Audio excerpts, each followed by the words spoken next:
We just push mute.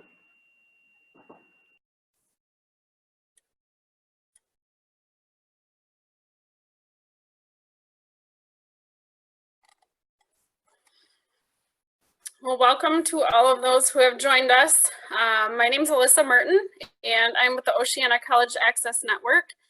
And you have joined us for Paying for College. And tonight we have Michael Belrose joining us from Baker College. And he's going to be talking specifically about the FAFSA and how to create an FSAID. So by the end of tonight, hopefully you will be well versed and understand the process of the FAFSA. A couple of things to remember: there is a chat feature. We ask that you use that only to ask questions. While Michael is doing his presentation, if you think of something and you want to pop it into the chat, I'll make sure that question gets answered throughout the evening. A couple of other things: we are recording this session, just so you'll understand that. And we ask that you don't record this session. So we will be posting the recordings on our YouTube channels. So for Oceana College Access Network or Mason College Access Network, we have YouTube channels, and these recordings will be posted for others to view. So we will go ahead and get started. You're all muted at this point, and we'll let Michael take over. Again, you can save your questions and jot them down. We will have time for questions in the end. But also you may pop your questions into the chat and I'll make sure that they get answered. So without further ado, Michael, I'm going to hand it over to you and you can go ahead and get started. Thanks, Alyssa. While waiting to get started tonight, I did get one question. Do you have to apply for FAFSA in order to be more eligible to get into a university? The FAFSA is not something that you have to do to get into a university. So just to let you know, the FAFSA is something that we encourage you to do, but it's not required to get into a university. So that's a question that maybe came from last night or earlier today, but just a question that came up earlier while we were waiting. I'm gonna not share my video. I just wanted to share my face for a second, but just in case the internet goes a little slow, I'm gonna stop my video and then share my screen. And we'll go over the presentation covering a couple of FAFSA and the FSAID. So like Alyssa said, if you have any questions, put them in the chat, or at the end, we will cover that. So here we go. This is the 21-22 FAFSA. So it's a little bit confusing in a sense because you're in the 2020 year, but this is for the fall of 21, just to let everybody know. This is what we're going to be covering today. Just trying to find where my Zoom video went. I'm sorry. Lost it.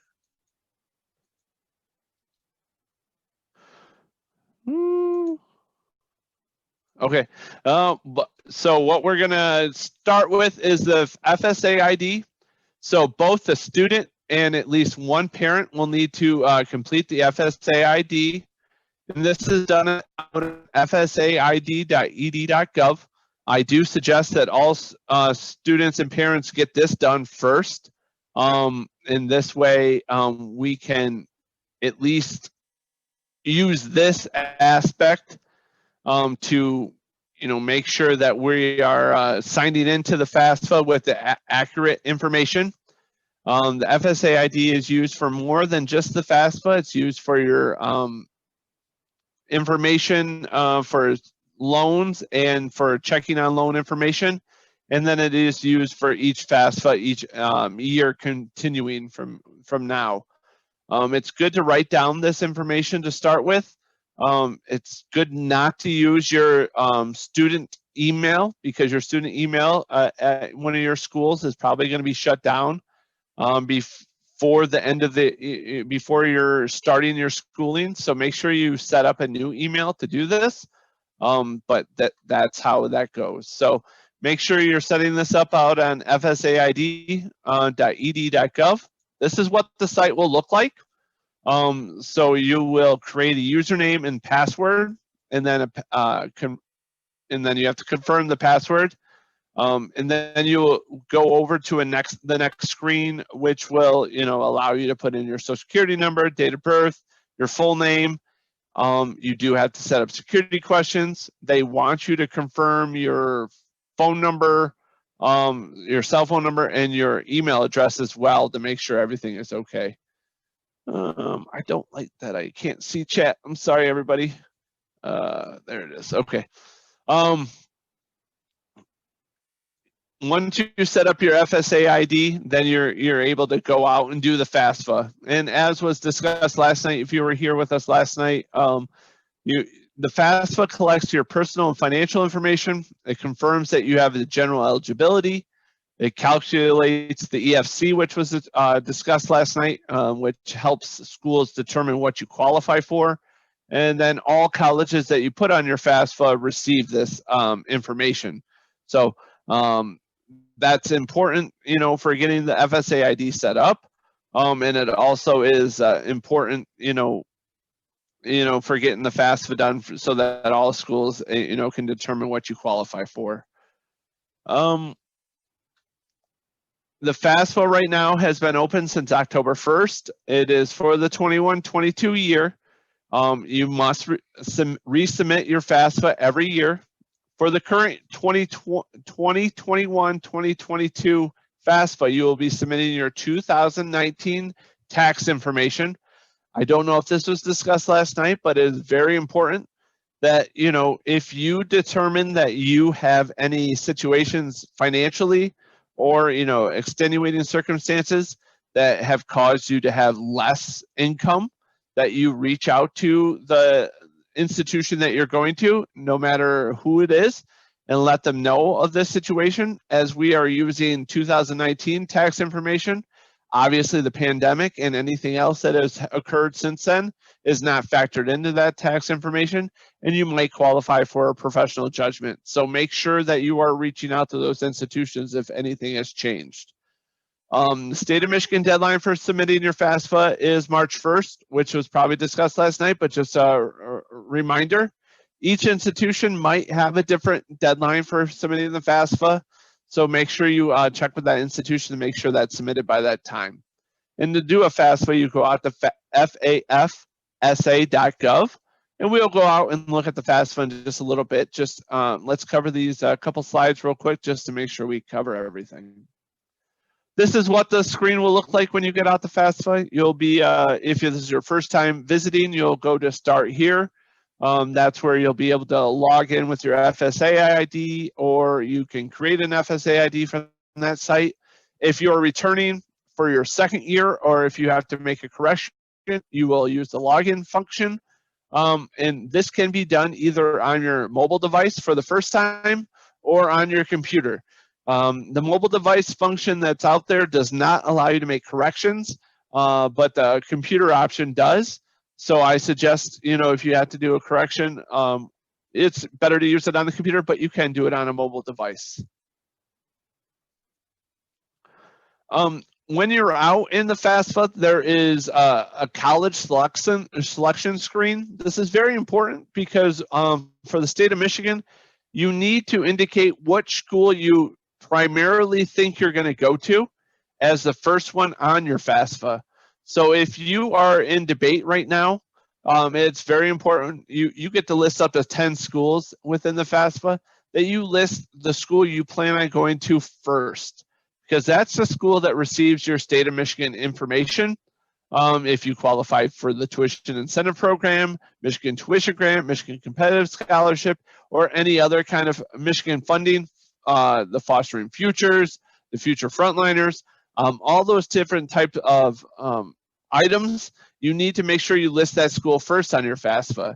If you do not, you would need to reach out to the state of Michigan through the MISSG portal, or by calling 1-888-447-2687 to update them on what school you're going to.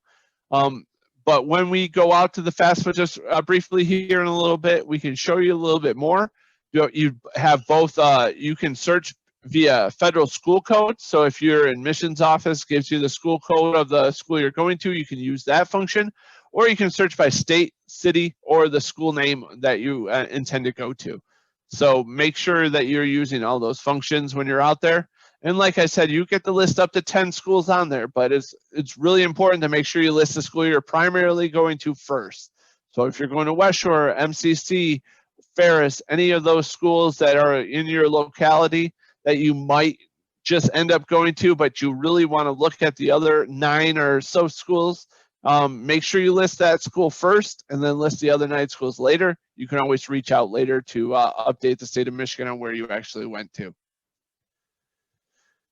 When doing a FAFSA, unless you're 24 years old, as in the 21-22 year as of born before January 1st of 1998, you are considered a dependent student. There are several situations that might cause you to be an independent student, but otherwise determined by the Department of Education you are dependent, and that means you need to provide your parent information on your FAFSA. If you are married, then you are considered independent and you do not need your parent information. Or if you have a supporting child or dependent that you support more than 50% of their well-being, then you'd be independent as well. There are some special circumstances like being in legal guardianship, a ward of the court, emancipated minor, or in a homeless situation where you might be determined an independent student. But if you do not meet any of those situations and you are not 24 years of age at the time of doing the FAFSA, you will have to provide your parent information on the FAFSA.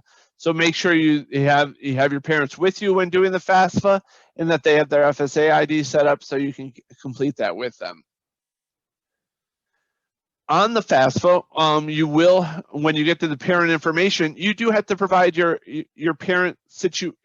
marital status at the time of completing the FAFSA.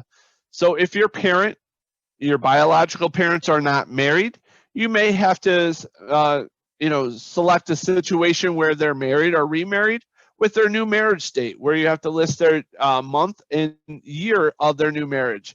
And then you'll have to list your biological and your step parent on the FAFSA. You are not, if your parents are no longer together, listing both parents on the FAFSA. You have to do what their current marital status is. So the different marital status situations are single, divorced, widowed, separated, married or remarried, or unmarried or living together. So in those situations, you have to do it at the current status of the parent you're living with. You have to list them on the FAFSA. If you are in a situation where your parents are separated or divorced and you do not know which parent you should list on the FAFSA, it should be the parent that you provides more than 51% of your well-being for the year. In that situation, you can narrow it down by, who provides you insurance or who pays for your, lunches or something like that. If you really narrow it down and it doesn't look like anybody is like sort of the tiebreaker there, you can always list who has the lower income, which would be the better situation for you. But if there is a situation where someone's paying more than 50%, you need to list that parent on the FAFSA. There is a household size question on the FAFSA. So when you're a dependent student, you need to list yourself, your parents, and the other parents that live in your parents' household. Sometimes you need. There's a situation where an older sibling might be not living at home, but your parents are still paying for more than 50% of their well-being, helping them with rent, or even paying for their house where they're living at, maybe at school. In that situation, as long as they're under a certain, like 24 years old, you can still list them on your FAFSA as living in your parent household, because that is assisting you in making sure your financial situation looks correct when you're submitting your FAFSA. So make sure you're looking at everybody that your parents might be providing for if you're a dependent student. And in some situations, you might even list other people within your parents' household that are living with you. Let's say a grandparent that might be your parents are their custodian or power of attorney representative where they are receiving, money for them to live in your household. So those individuals can be listed in your household size as well. In that household count, then you would also list how many of the individuals are additionally going to college in the number. If you are an independent student, you would list yourself, your children or dependents, and then any other individuals that might be in your household. Out in the FAFSA, there is a nice tool, and this is one of the main reasons why we use the prior year tax information, is that your taxes should be done. 99% of the individuals I talk to while dealing with the financial aid right now have their taxes done, which allows them to use what's called the IRS data retrieval tool out in FAFSA. What this tool allows you to do is to go out, link to the IRS, and actually have your taxes pulled directly into your FAFSA, so you don't have to find the individual numbers out on your tax forms to list. The only numbers that they don't list on the FAFSA is your wages, so make sure you have your W-2s ready, because you will have to separate out parents' wages, or if you're an independent student, you and your spouse's wages. So, but the data retrieval is a great tool to use. It won't show you numbers out in the FAFSA. So if you are worried about parents, if you're worried about your son or daughter seeing what your income is, those numbers do not show up and they can't see those numbers. So the data retrieval tool is very secure, and those numbers aren't shared. To qualify to use the data retrieval tool, you have to have your taxes filed. You have to have no marital status change within the last year. And your marital status has to match what your filing status is. What that means is you should file married filing separate, or married filing joint, or had a household, or single if you were a single individual in the marital status for the parent or the student. And we can go look at this in just a second. On the FAFSA as well, you also have to list assets, assets for both the student or the parent. And those assets as of today. So when you're doing the FAFSA, when you decide to do that, you need to make sure you're looking at your assets. And that's the balance of your cash, savings, or checking accounts. And that's not saying that we're looking for what money is going to pay bills. This is your tangible assets that could be used to help pay for college for your son or daughter. So if today was payday, and all that money is already spoken for, do not list that when you're doing your assets on the FAFSA. Make sure you're listing the money that's just sitting there that could be used to help your son or daughter go to school. They also ask for your net worth.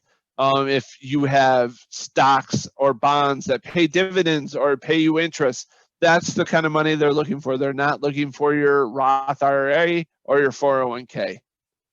And then if you do own a business that you have over 100 employees, they are also looking for the net worth of that business. So if you don't have over 100 employees, then the third option on that question is going to be 0. When you are out in FAFSA, there is a lot of helpful hint situations with question marks, which I'll show you in just a minute to help define that more. But that's in a nutshell, that's what they're looking for. All right, so I'll come back to this screen in just a second. I just want to exit out of this. I have a different screen. So I'll give you my information if you have any questions to come back and ask me. But this is what your FSAID looks like. I logged into mine just a minute ago. So if you're out on the Create an FSAID page, you have your Create an FSAID.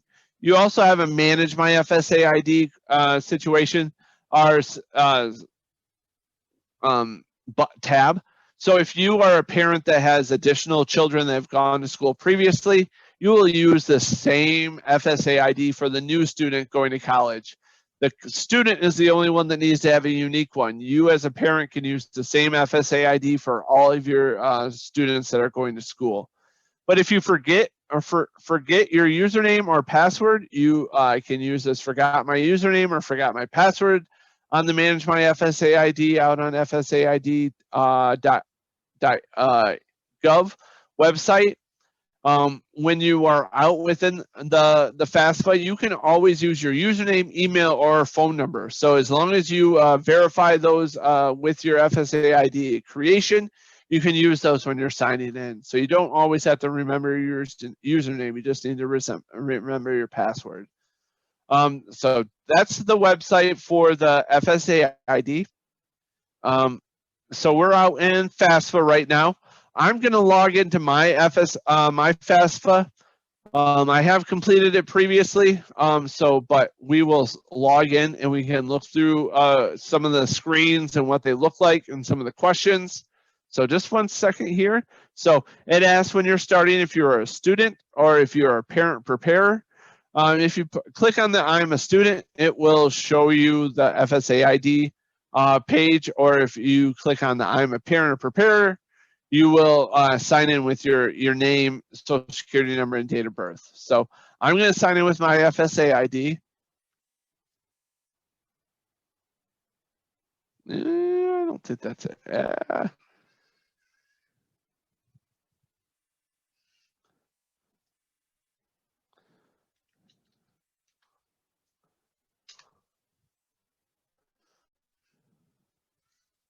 Oop, I guess I didn't do that right.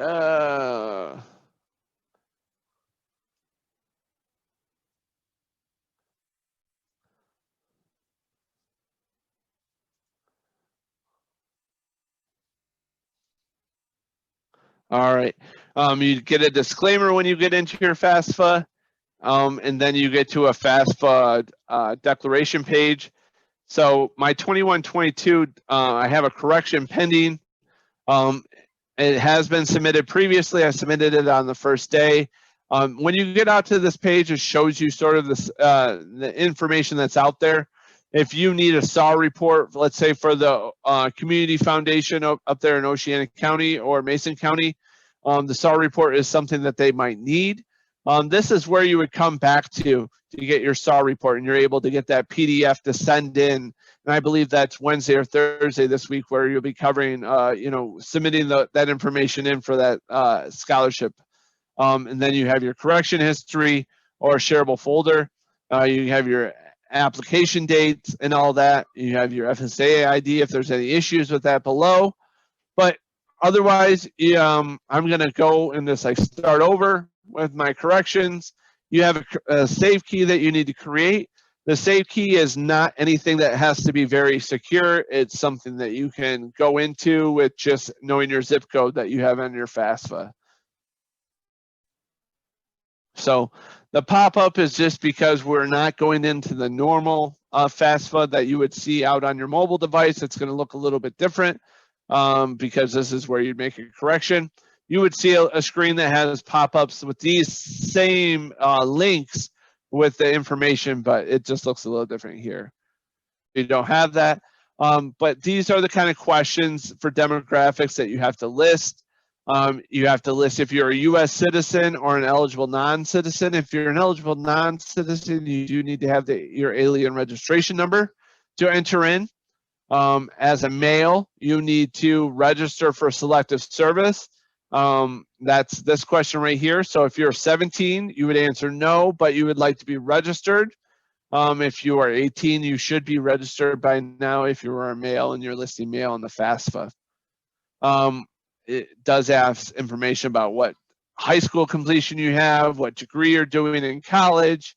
It does ask what your parents' completion status is, and if you've ever received aid before. It does ask you some drug questions as well. All right. It does ask you to confirm what high school you completed.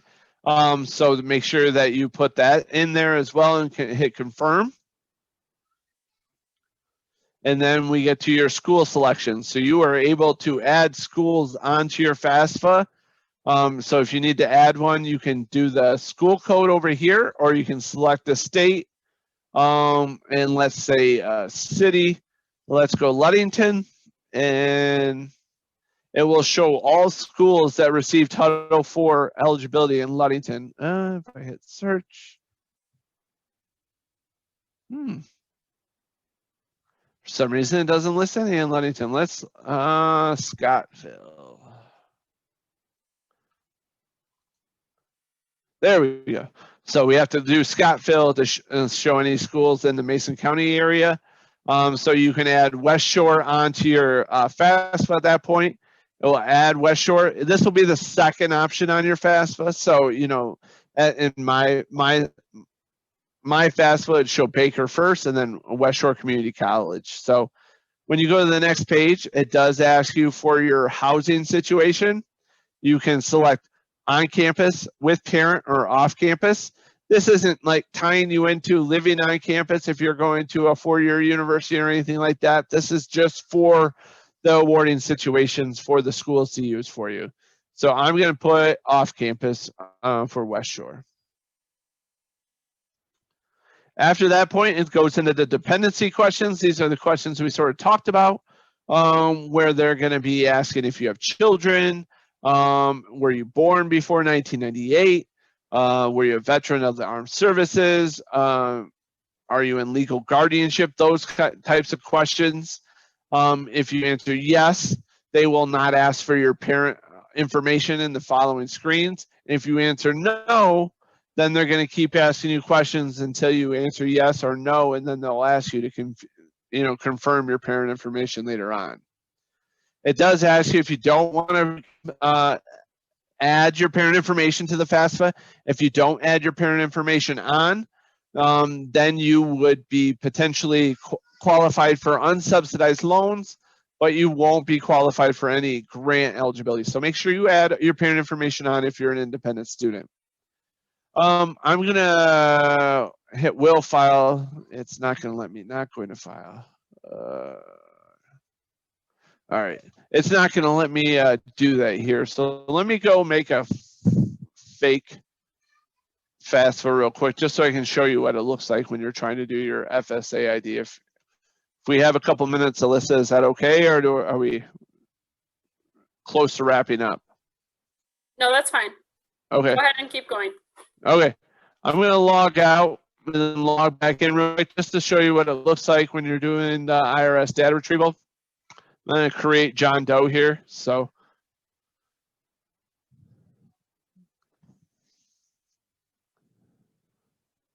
all right, so I don't have an FSA ID for John Doe, so we're going to just go John Doe. We're going to create a birthday. We're going to make him. All right, let's see here.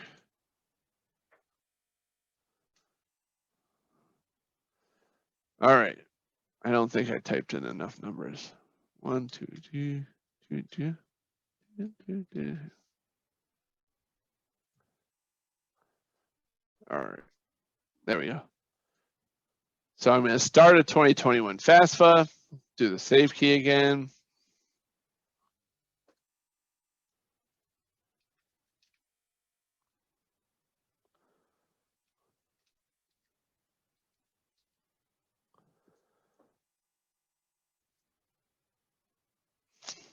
All right, so this is what it looks like if you're not in a corrected screen.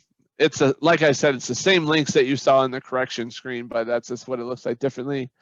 And then you have your demographic information. It's not gonna let me go on until I do this stuff. So, all right, bear with me real quick. Let me get this in.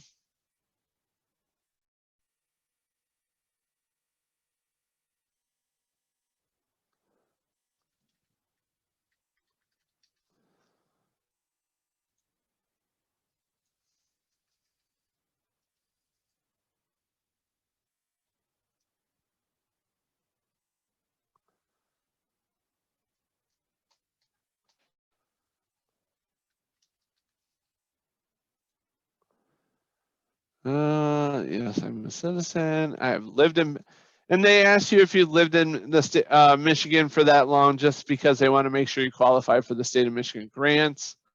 Make sure when you're selecting your school that you're going to that you select these top 4 really is where you want to stay with, or the top 6 really. If you get down to teaching credential or college graduate, and you accidentally click one of those, they're going to think you have a bachelor's degree already, and it could cause you issues. So make sure you stay in the top 6 there. Because if you do accidentally select that graduate, or that you have a bachelor's degree, you could be disqualified from receiving Pell Grants. So we don't want that to happen. So they do ask you if you're interested in work study. So if you talked about work study last night, make sure on the FAFSA, this is not tying you into doing work study, but it is a good, indicator to the schools if they do qualify you for work study. Once the pandemic's over and work study is really a more popular things on schools that you can use to go out and do work on campus and receive money from the schools. So make sure you're marking that.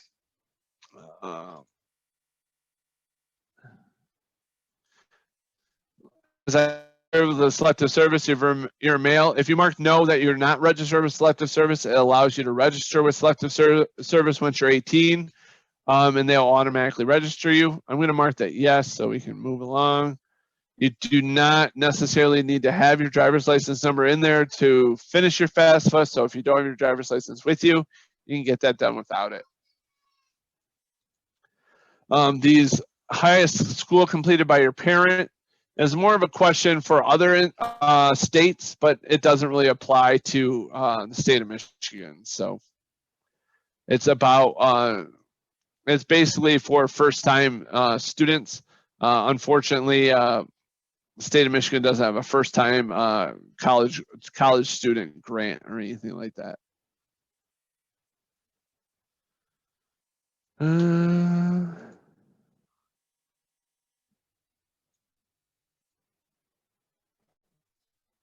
All right.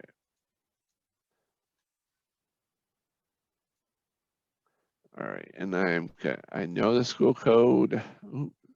As you see here, if you hit the question mark, it does pop up what you're looking for, and what explains what you're looking at. So you utilize that if you do not know what you're doing. If you do have the school code though, you can type that in. And you can hit search, and it'll pop up all the schools within that school code.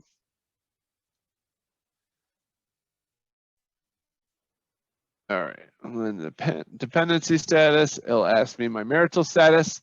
I'm going to be single so that I can show what it looks like. I don't have children. I don't have dependents. And none of these apply to me. I'm not homeless at the time, so I'm not going to be considered, and I'm going to provide my parent information. So then it's going to ask me for my parents' marital status. I'm going to mark divorced so that I can just provide one parent. I'm going to say they divorced last year just for tonight, and I will provide my mother's information. So it's going to ask me for, actually, I don't want to do that when I do it 2 years ago, because if it's, like I said earlier, if it's within the 2019 year, your tax status is probably not going to match. So it's not going to let me use the data retrieval if I do that. So, and then we're going to do Doe. And then she was born in.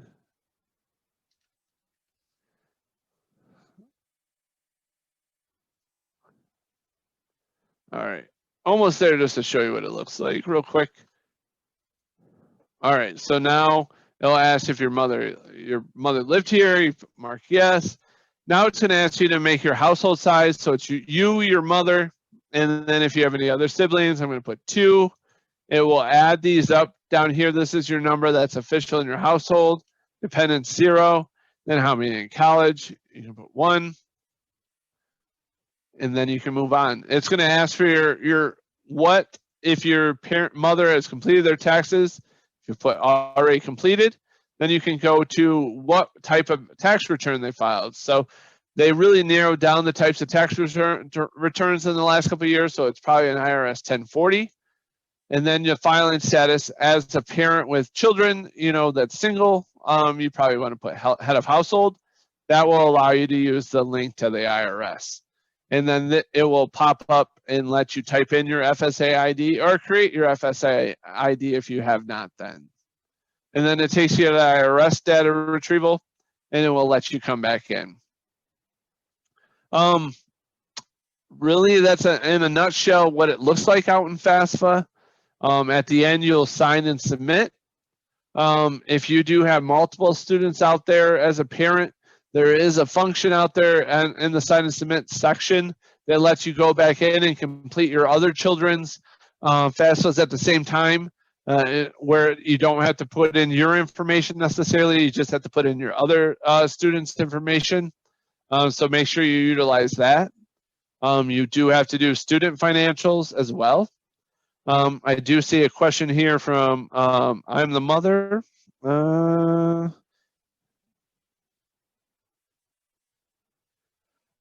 If you have been divorced since 2005 and remarried, you will select divorced remarried on the marital status, and you will list yourself and your new spouse's information on the FAFSA if you're the one listed on the FAFSA. If it is, and then, you know, if you want to use your former spouse's information or her biological parent, it would be his information and his new spouse's information on the FAFSA. So it's all dependent on, you know, which way you go, but it would be you and your new spouse's information or your former spouse's information. Is there any other questions, or Alyssa, is there anything else you wanted me to show? Not that I can think of. Why don't you unshare your screen, and then we'll go ahead, and if people want to unmute at this time, you're welcome to ask specific questions, or you can add your question into the chat and we'll make sure that gets answered. If after last night and tonight you've left now more confused than you were before you came, just remember at the end of these sessions, we are going to be sending out an email, and you can connect individually one-on-one with a representative such as Michael. He is one of the representatives that you may be connecting with, or a high school counselor or your college advisor can set up a one-on-one virtual session with you to work through your FAFSA. So you can be doing it while they're right on the phone with you. So just know that that's an option. I don't see any questions coming into the chat, but if you'd like to unmute yourself and ask a question, now is the time